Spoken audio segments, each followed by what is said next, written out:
할렐루야. 사순절 첫 주일입니다. 사순절 기간 동안에 주일은 작은 부활절이라고 그렇게 부릅니다. 그래서 40일 시간을 계산할 때 주일은 빼고 계산하는 이유는 주일은 여전히 주님의 날, 주님의 부활을 생각하는 날, 기쁜 날이기 때문에 그렇습니다. 오늘 기쁜 찬양을 함께 들었는데 사순절을 지내는 동안 물론 경건의 시간을 보내야 하지만 주님의 기쁨이 함께 하시는 시간 되시기를 간절히 축복합니다.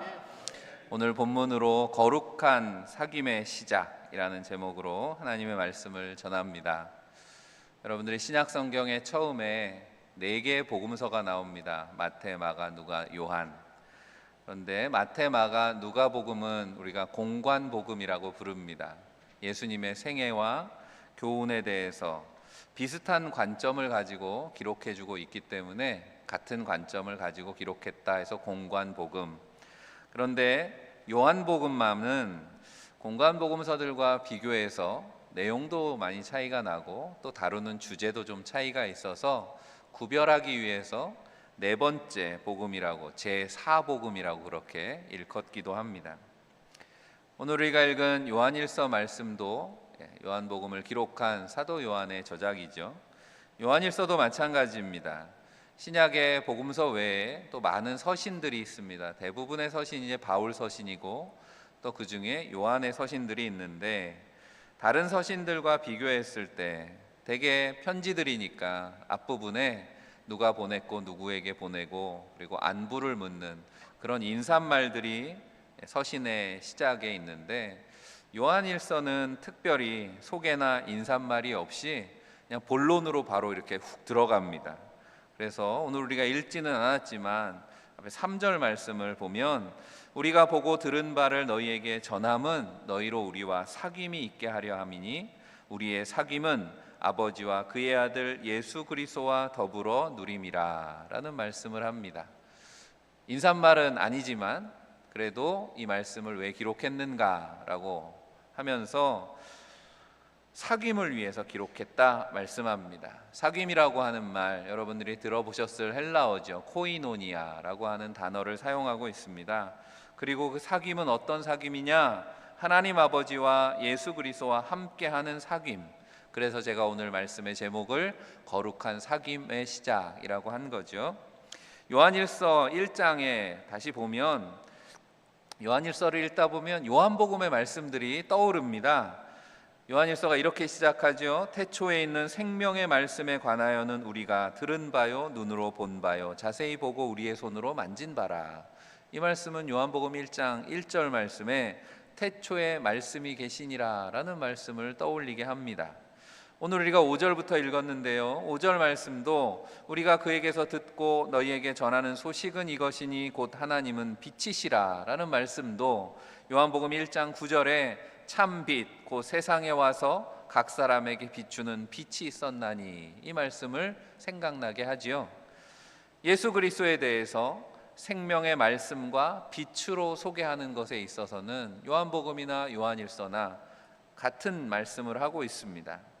우리가 그리스도인이 되었다라고 할 때 그리스도인됨에 대해서 요한복음의 요한일서의 말씀대로 그렇게 표현한다면 생명과 빛 되시는 주님과 거룩한 사귐으로 초대받는 또 부름받는 것이라고 그렇게 설명할 수 있겠습니다.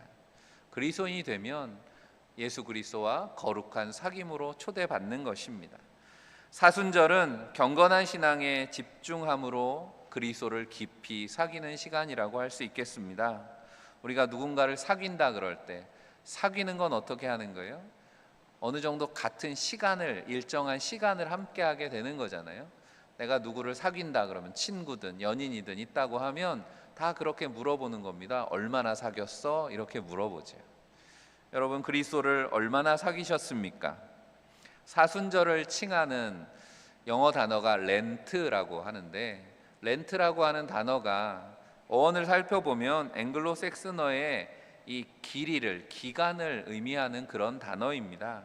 그러면 렌트는 어떤 기간을 의미하는 겁니까? 부활절을 맞기까지 주일을 포함한 40일, 주일을 포함하지 않은 40일, 주일까지 집어넣으면 한 50여일이 되는 그런 시간입니다. 그런데 그 시간이 봄이라는 거죠. 그래서 사순절은 언제나 봄을 맞이하는 때 있기 때문에 봄의 기간, 따스한 봄, 생명의 빛으로 찾아오신 주님과 더불어서 거룩한 사귐이 있는 사순절이 되시기를 간절히 바랍니다.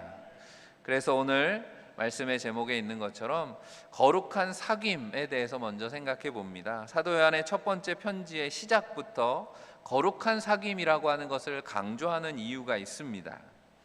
요한복음과 마찬가지로 이 요한일서가 기록되던 당시 교회를 혼란하게 하던 그런 사람들이 있었습니다. 대표적인 이단이라고 하는 그 당시에 초대교회를 괴롭혔던 영지주의라고 하는 이단이 있는데, 그 영지주의의 가르침에 대해서 반박하는 내용들이 요한일서에 담겨 있습니다. 이 서신이 기록되던 당시 이미 초대교회 사도들은 거의 대부분 복음을 전하다가 순교했죠. 그래서 사도 요한이 마지막까지 남아있던 그런 때입니다. 그래서 마지막 사도인데 헬라 사상 등이 혼합된 영지주의가 기독교 신앙을 어지럽히고 있던 그런 상황 속에 요한일서 말씀에는 영지주의자들이 전하는 그런 거짓된 교훈과 메시지에 대해서 사도 요한이 반박하기 위해서 이 편지를 더 쓴 거죠. 그래서 편지의 내용 속에 보면 강조하는 내용들이 당시 영지주의자들이 전하던 그런 메시지에 대해서 반박하는 겁니다. 그러니까 말씀을 통해서 거꾸로 그 당시에 이단들이 무슨 주장을 했는가라는 것을 우리가 보게 되는 거죠. 영지주의자들의 주장을 몇 가지 본문을 통해서 우리가 살펴보면, 이 영지주의자들은 자신들이 하나님과 특별한 사귐이 있다, 그렇게 주장했습니다. 하나님과 깊은 사귐이 있다는 거예요, 자기들만. 그러니까 오늘 6절이 뭐라고 말씀합니까? 만일 우리가 하나님과 사귐이 있다 하고 어두운 가운데 행하면 거짓말을 하고 진리를 행치 아니함이거니와 말씀합니다. 그러니까 그렇게 주장하는 영지주의자들, 성도들을 향해서 그런 주장은 거짓말이라고 하는 겁니다. 그들만이 하나님과 특별히 사귄다? 거짓말입니다. 그들이 행하는 걸 보면 그렇지 않다는 걸 금방 알게 될 겁니다.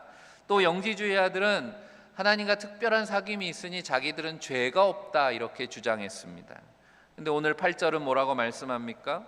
만일 우리가 죄가 없다고 말하면 스스로 속이고 또 진리가 우리 속에 있지 아니할 것이요. 계속 반복해서 말씀하는 게 뭡니까? 진리 가운데 있다면 그렇게 말할 수 없다는 거죠. 진리가 없기 때문에 그들은 그렇게 착각하고 있는 것이다 주장하는 겁니다.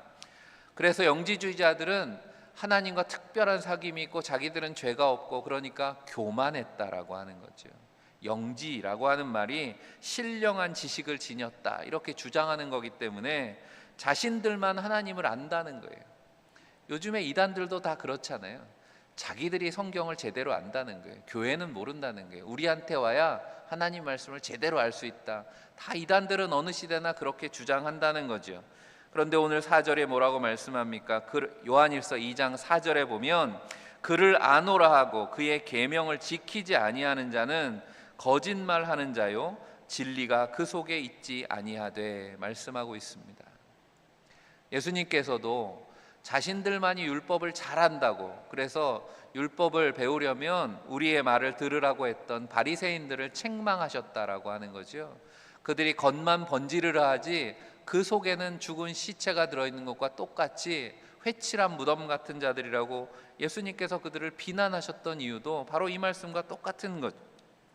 심지어 이 영지주의자들은 자기들이 빛 가운데 있다, 이렇게도 말했습니다. 그런데 오늘 9절은 뭐라고 요한일서 2장 9절은 뭐라고 말씀합니까? 같이 한번 읽어봅시다. 빛 가운데 있다 하면서 그 형제를 미워하는 자는 지금까지 어두움에 있는 자요. 그들이 어떤 모습으로 살아가는지 보면 그들이 빛 가운데 있는지 어둠 가운데 있는지 우리는 분별할 수 있다라고 하는 겁니다. 성경 말씀을 통해서 반복해서 우리가 듣고 깨닫게 되는 내용이 여기에 있습니다. 결국 바른 신앙이라고 하는 것은 어떤 신비로운 지식이나 교만한 자기 주장이 아니라 믿음의 열매로 증거되는 구체적인 삶의 고백이어야 된다라고 말씀하는 거죠. 그리스도와의 거룩한 사귐이라고 하는 것은 그래서 말로 되는 것이 아니라 삶으로 이루어지는 것이다라는 것을 구절 구절마다 강조하고 있는 거죠. 노 사도가 편지를 통해서 전한 말씀이 오늘 우리에게도 변함없이 교훈이 되는 이유입니다. 교만에 빠진 거짓 신앙, 이단의 가르침이 지금도 교회를 어지럽히는 시대 아닙니까? 그때나 지금이나 이단들은 다 똑같이 그런 말을 한다는 거죠. 하지만 우리가 흔들릴 이유가 없죠. 그리스도와의 참된 사귐이 더 중요하다라고 하는 겁니다. 그래서 앞서 4절에서 오늘 본문의 바로 앞에 우리가 이것을 쓰면 우리의 기쁨이 충만케 하려 함이로라 라고 말씀해 주는 겁니다. 거룩한 사귐을 갖게 될 때 우리 안에 기쁨이 충만케 되는 줄 믿습니다. 이게 우리 교회 표에 담겨 있는 의미죠. 기쁨이 충만한 교회, 어떤 기쁨입니까? 그리스도와의 거룩한 사귐 가운데 얻게 되는 기쁨이라고 하는 겁니다. 이 기쁨은 성경이 말씀하는 기쁨이고 그것은 천국의 특징이기도 하고 성령의 열매이기도 합니다. 그러므로 우리가 신앙생활을 잘하고 있는가, 우리 스스로 판단할 수 있는 기준이 여기에 있습니다. 내가 신앙생활 잘하고 있는지, 여러분에게 이 질문의 대답을 어떻게 하시는지 들어보면 되는 거죠. 어떻습니까? 여러분 신앙생활하는 것이 기쁘십니까? 네. 이렇게 물어보면 또 아멘 안 할 수 없잖아요. 예. 갑자기 목사님이 훅 질문이 들어오니까. 그런데 제가 묻는 그 기쁨이라고 하는 건 세상 사람들이 생각하는 기쁨이랑 다르죠. 신앙생활에 기쁨이 있다 말할 때 세상의 기쁨과는 다른 기쁨입니다. 세상이 주는 기쁨은 어떻습니까? 상황에 따라서 변하는 거예요. 우리의 감정으로서의 기쁨이 그렇습니다. 세상에서는 뭐가 잘 돼야 기쁘잖아요. 여러분 지난 한 주 기쁘셨습니까? 라고 했을 때 쉽사리 대답이 안 나올 때는 뭔가 안 풀리는 일이 있어서 그런 거 아니겠습니까? 다른 사람들부터 인정을 받든지 아니면 자녀들이 잘 되든지 뭐 사업에 문제가 없고 그래야지 기쁜 거죠. 하지만 어려움을 당하면 어떻습니까? 세상에서는 기쁨을 잃어버릴 때가 있습니다. 가정에 문제가 생기면 기쁨이 사라집니다. 사람들과의 관계가 삐끗하면 기분이 상합니다. 그렇다면 신앙생활의 참 기쁨은 우리가 어디에서 찾는가? 우리 교회 표어 성구를 여러분들이 기억하실 테니까 같이 한번 또 읽어봅니다. 요한복음 15장 11절 말씀이죠. 내가 이것을 너희에게 이름은 내 기쁨이 너희 안에 있어 너희 기쁨을 충만하게 하려 함이라. 아멘. 주님 주시는 기쁨이 저와 여러분 안에 있기를 간절히 축원합니다. 예수님께서는 그 기쁨은 샘솟는 기쁨이라고 했습니다. 어디서 나오는지도 모르게 내 안에서 샘솟는 그런 기쁨, 주님으로부터 오는 기쁨인 거죠. 예수님께서 요한복음 15장에 나는 포도나무고 너희는 가지다 라고 하면서 이 말씀을 하셨습니다. 주 안에 거하게 될 때 주님 안에서 나오는 그 기쁨을 소유하게 된다는 거죠. 바로 주님의 사랑 안에 거하는 삶, 날마다 말씀을 통해 주님을 만나는 삶, 말씀대로 살아가는 삶, 바로 오늘 말씀하는 주님과 깊은 사귐을 경험하는 삶에 기쁨이 충만케 되는 줄 믿습니다. 어떤 때 우리가 신앙생활의 기쁨을 경험합니까? 요한복음 16장 24절에 보면 예수님께서 이런 말씀을 하셨어요. 지금까지는 너희가 내 이름으로 아무것도 구하지 아니하였으나 구하라 그리하면 받으리니 너희 기쁨이 충만하리라. 아멘. 주님 주시는 기쁨을 구하시기를 바랍니다. 예수님께서 이제까지 너희가 구하지 않았다라는 말씀의 의미가 뭐겠습니까? 왜 우리가 구하지 않았습니까? 우리가 날마다 뭔가를 구하잖아요. 하나님 이것도 주시고 저것도 주시고. 그런데 그것이 우리에게 기쁨을 주는 것이 아니다라고 주님은 말씀하고 있는 겁니다. 여러분 신앙생활에서 뭔가 짜릿한 그런 신앙의 그런 희열을 경험할 때가 언제입니까? 우리의 삶의 처지와 상황과 상관이 없다는 거죠. 아, 하나님이 살아계시구나. 주님이 나와 함께 하시는구나. 이 경험이 있을 때 우리는 기쁨을, 진짜 기쁨을 누리게 되는 줄 믿습니다. 바로 주님이 나를 아시고 내 마음의 소원도 아시고 비록 지금은 문제가 있고 어렵지만 주님은 언제나 가장 좋은 길로 선한 길로 인도하신다라고 하는 주님의 살아계심과 함께 하심에 확신이 들게 될 때 그때 우리 안에 참 기쁨이 깨달아지고 발견되는 줄 믿습니다. 그래서 사순절은 그 기쁨을 찾는 시간입니다. 그래서 기도하라는 것이고 말씀을 읽으라고 하는 거죠. 주님 만나기에 좋은 계절이라고 하는 겁니다. 날마다 주님의 이름으로 기도하는 가운데 주님과 거룩한 사귐을 경험하시고 세상이 주지 못하는 하늘의 기쁨을 경험하는 충만한 시간이 되시기를 간절히 축복합니다. 오늘 말씀의 중심이 되는 메시지는 사귐의 시작은 회개라고 오늘 말씀합니다. 두 번째로 주님과 거룩한 사귐은 회개로부터 시작됩니다. 그래서 사순절을 회개하는 시간이라고 하는 거예요. 잠깐 예배 전에 영상도 좀 틀고 했었던 것 같은데 못 보셨다면 사순절을 시작하는 수요일을 우리가 성회 수요일이라고 부릅니다. 40일을 계산하려다 보니까 주일을 빼고 부활절 전에 40일을 채우려면 수요일부터 시작해야 40일이 되기 때문에 전통적으로 지난 수요일에 사순절이 시작되고 성회 수요일, 성회라고 하는 말이 거룩한 제라는 의미거든요. 제의 수요일이라고도 부릅니다. 구약에서 죄를 회개할 때 죄를 뒤집어 쓰던 그런 전통에서 유래하는, 그래서 회개하는 것으로 사순절을 시작합니다. 부활절을 준비하면서 우리의 죄를 위해 십자가를 지신 주님 앞에 가까이 서기 위해서 죄인인 우리의 모습을 깊이 성찰하는 시간을 갖는 겁니다. 앞서 말한 것처럼 영지주의 이단처럼 스스로 죄가 없다고 주장하는 교만한 신앙을 비판하면서 그리스도와 참된 사귐은 회개로부터 시작된다라고 하는 것을 성경은 분명하게 말씀해 줍니다. 강해설교의 대가인 로이드 존스 목사님은 자신이 죄가 없다고 생각하는 사람들은 두 가지 큰 착각을 범하고 있다, 그렇게 말했습니다. 첫 번째 실수는 자기 반성을 충분히 못해서 그렇다는 거예요. 자기를 돌아보지 않기 때문이라는 거죠. 일반적으로 사람들은 자기를 제대로 돌아보지 않기 때문에 죄책감을 느끼지 않는 때도 있습니다. 마치 영지주의자들처럼 스스로 온전하게 여긴다는 거죠. 그래서 문제가 생기면 나한테 문제가 있기보다는 환경에, 다른 사람들에게 잘못이 있다고, 남들 때문이라고 생각하기 쉽다는 겁니다. 두 번째 실수는 지나치게 기준이 낮아서 그렇다라고 하는 겁니다. 무슨 말이냐면 죄인이라고 이야기하면 내가 무슨 죄를 지었냐고, 나는 법 없이도 살 수 있는 사람이고 경찰서도 한 번도 가본 적이 없는 내가 왜 죄인이냐고 그렇게 말한다는 겁니다. 다른 사람들처럼 죄를 범하지 않았으니까 나는 괜찮다, 이렇게 착각한다는 거죠. 하지만 성경은 분명히 말씀합니다. 로마서 3장 23절 말씀이죠. 모든 사람이 죄를 범하였음에 하나님의 영광에 이르지 못하더니, 하나님의 기준으로 봤을 때 모두가 다 죄인이다라고 하는 겁니다. 예외가 없습니다. 왜 그렇습니까? 죄가 어디에서 시작하기 때문에 그럴까요? 우리가 행하는 눈에 보이는 데서가 아니라 죄는 바로 여기에서 시작된다라고 성경은 말씀합니다. 우리가 새벽마다 지금 마태복음 말씀을 읽는데 산상수훈 말씀 속에 예수님께서 십계명의 말씀을 새롭게 해석을 하십니다. 마태복음 5장 28절에 예를 들어서 나는 너희에게 이르노니 음욕을 품고 여자를 보는 자마다 마음에 이미 간음하였느니라. 주님이 이렇게 말씀합니다.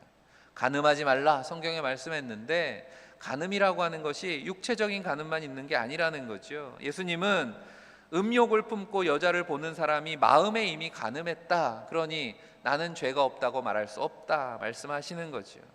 죄의 문제가 심각한 이유는 바로 이것 때문입니다. 우리의 마음이 부패했기 때문에 우리는 스스로의 힘으로 결코 죄의 문제를 해결할 수 없다라고 하는 거죠.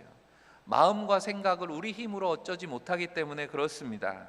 그래서 우리가 말씀의 빛 앞에 서야 되는 이유인 것입니다. 7절 말씀 같이 읽어봅니다.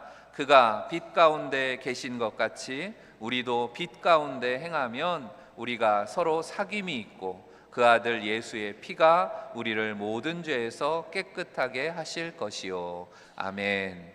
주님과 거룩한 사귐을 가져야 되는 이유가 어디에 있는가 말씀하는 겁니다.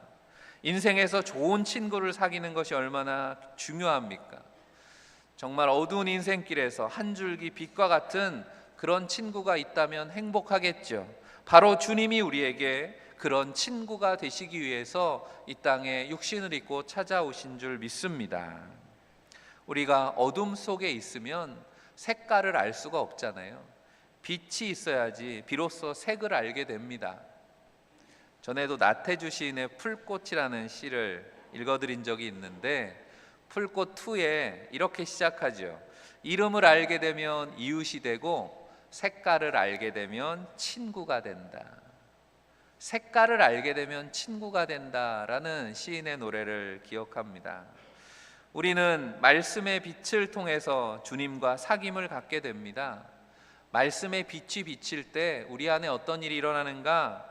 주님이 어떤 분이신가를 깨닫게 된다라고 하는 겁니다. 여러분, 주님 만나기를 원하십니까? 말씀을 열심히 읽으시기를 바랍니다.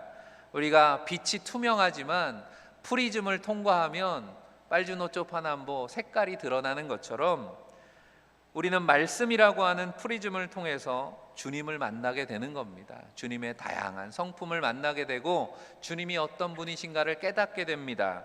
말씀을 통해서 바로 주님을 깊이 사귀게 된다라고 하는 겁니다.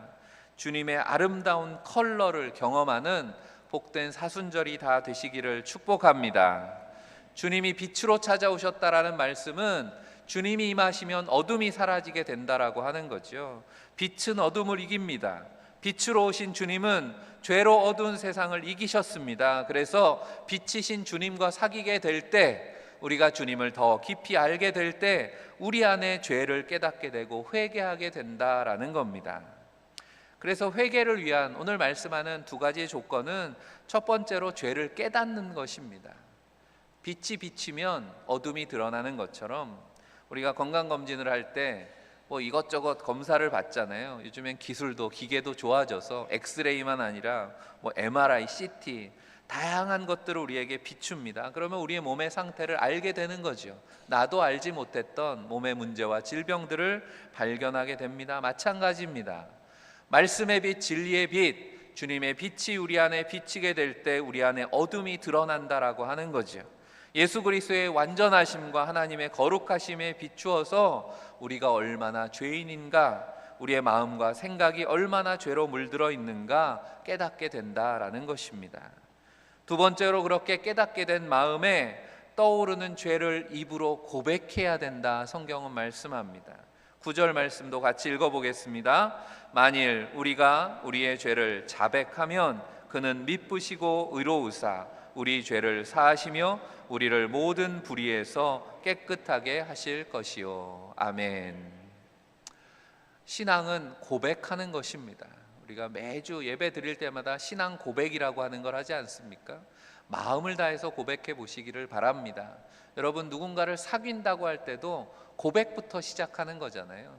저 마음속에 담아두고 고백하지 않으면 사귐이 이루어지지 않습니다.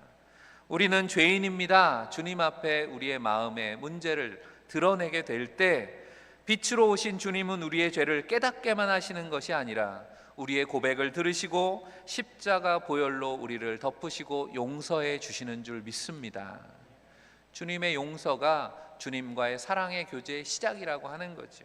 십자가 없이 부활이 없는 것처럼 회개가 없이는 주님과 참된 사귐은 없습니다. 왜냐하면 어둠과 빛은 공존할 수 없기 때문입니다.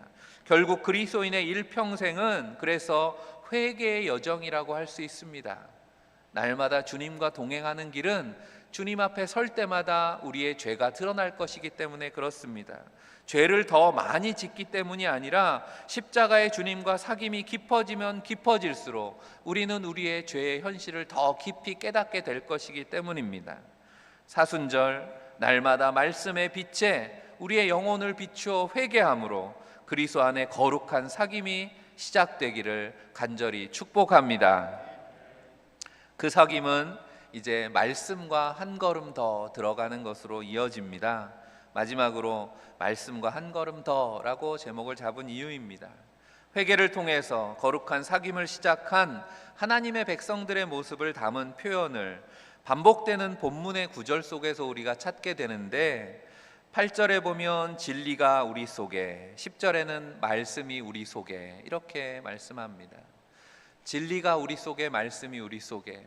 빛 대신 주님과 사귐을 거듭하면 거듭할수록 우리 안에 나타나는 변화를 이렇게 표현하는 겁니다. 주님과의 거룩한 사귐은 결국 말씀의 빛이 우리 안에 거하게 되는 것입니다. 그러므로 신앙은 말씀과 함께하는 모험이라고 할 수 있습니다. 여러분, 이런 표현 들어보셨죠? 백척간두 진일보라고 하는 한자 표현입니다. 백척간두라고 하는 건 높은 데에 서 있다는 거예요. 벼랑 끝과 같은 데에 서 있는 상태, 거기에서 진일보라는 건 한 걸음 더 갈 수 있냐라고 하는 겁니다. 백척간두에 한 걸음 더 간다는 건 모험하는 거죠. 위험을 감수하려는 마음이 없으면 한 걸음 내디딜 수 없습니다. 허공을 향해서 발을 내딛는 것이기 때문에. 하지만 무모한 도전이 아닙니다. 믿음의 진일보는 하나님의 약속에 의지해서 믿음으로 한 걸음 내딛는 것이기 때문에 그렇습니다. 우리가 올해 한 걸음 더라고 할 때 그 한 걸음 더 신앙의 역사에 보면 성경에는 많은 믿음의 백성들이 순종함으로 하나님의 약속에 의지해서 한 걸음, 그렇게 백척간두에 진일보한 그런 기록들이 있다라고 하는 거죠. 출애굽한 이스라엘 백성들이 가나안을 들어가려고 할 때 요단강에 시퍼런 강물이 흐르고 있었습니다. 그때 하나님께서는 제사장들에게 언약궤를 메고 그 강물에 한 걸음 내디디라고 했다는 거죠. 그들이 약속의 말씀을 순종해서 한 걸음 내딛게 될 때 요단강은 멈추고 그들은 강을 마른 땅 위로 건너게 되었다. 성경은 말씀합니다. 물 위에 서 계신 주님을 향해서 베드로가 주님 앞에 가기를 원했을 때 예수님께서 오라 말씀하셨습니다. 베드로가 주님의 말씀에 순종해서 한 걸음 내딛게 되었을 때 물 위를 걸었다는 놀라운 기록도 성경은 말씀해 줍니다. 깊이 잠들어 있는 제자들을 예수님께서 깨우시면서 이제 십자가를 향해 가시는데 일어나 가자 말씀하실 때 주님은 제자들이 그 고난과 시련에 십자가의 길에 함께 가기를 원하셨다라고 하는 거죠. 바로 그 걸음 가운데 하나님의 놀라운 은혜를 경험하게 되는 줄 믿습니다. 시몬느 베이유라고 하는 그런 신앙인이 있습니다. 이분이 중력과 은총이라고 하는 이야기를 했습니다. 우리를 아래로 잡아당기는 걸 중력이라고 합니다. 그런데 은총은 우리를 위로 이끄는 힘이라고 그렇게 설명했습니다. 마치 중력처럼 죄와 습관은 우리를 자꾸 아래로 끌어내리려고 한다는 거죠. 하지만 은총에 거하게 될 때 우리는 하나님께로 이끌린다라고 하는 겁니다. 우리는 날마다 이 선택 앞에 서 있는 것입니다. 어떤 도전에 응답하시겠냐라고 하는 거죠. 여러분, 주보에 사순절 챌린지라고 하는 걸 나눠드린 걸 받으셨을 거예요. 한번 들어보실까요? 네. 앞에 보시면 이게 사실 중고등부가 이거를 시작을 한 거예요. 그래서 사순절 챌린지라고 하는 걸 한다길래 어떤 내용이냐 들어보니 좋아요. 그래서 우리 그럼 다 같이 하자. 그래서 여러분들에게 나누어 드렸습니다. 받은 카드를 보시면 사순절 챌린지 그리고 영어로 렌트라고 쓰여 있는 위에 적힌 문구가 있습니다. 함께 같이 읽어볼까요? 힘든 나는 사라지고 예수님과 살아나는. 멋있는 표현입니다. 주님과 거룩한 사귐을 통해서 우리 안에 일어나게 될 변화, 우리의 일상은 늘 힘들죠. 우리를 끌어당기는 죄의 중력을 이겨야 하기 때문에. 하지만 주님의 빛 가운데 서게 될 때 우리는 날마다 예수님과 살아나게 될 줄로 믿습니다. 여러분, 카드 뒷면에 보시면 주님과 사귐에 어떻게 도전할 것인가, 경건과 감사라고 하는 것으로, 경건 십자가로 읽을 수도 있고 경건 플러스로도 읽을 수 있습니다. 여러분이 날마다 신앙생활하는 내용이 담겨 있습니다. 새삼스러운 게 아니죠. 예배와 기도와 말씀과 또 사순절에는 금식을 하기도 하고 절제를 하기도 하고 또 그동안 하지 못했던 복음을 증거하는 일이나 나눔이나 섬김의 삶을 담고 있습니다. 여러분이 마음에 감동이 되는 대로 도전해 보시기를 바랍니다. 그렇게 주님과 동행하는 가운데 경험하게 되는 감사의 제목들도 매일 한 줄씩 한번 고백해 보시라는 거죠. 날마다 한 걸음씩 주님께 가까이 가는 그런 사순절이 되기를 바랍니다. 사랑하는 성도 여러분, 우리를 구원하시기 위해서 십자가를 지신 주님이 우리를 거룩한 사귐으로 다시 초대하고 계십니다. 날마다 회개의 자리에서 주님과 사귐이 깊어지는 사순절이 되시기를 바랍니다.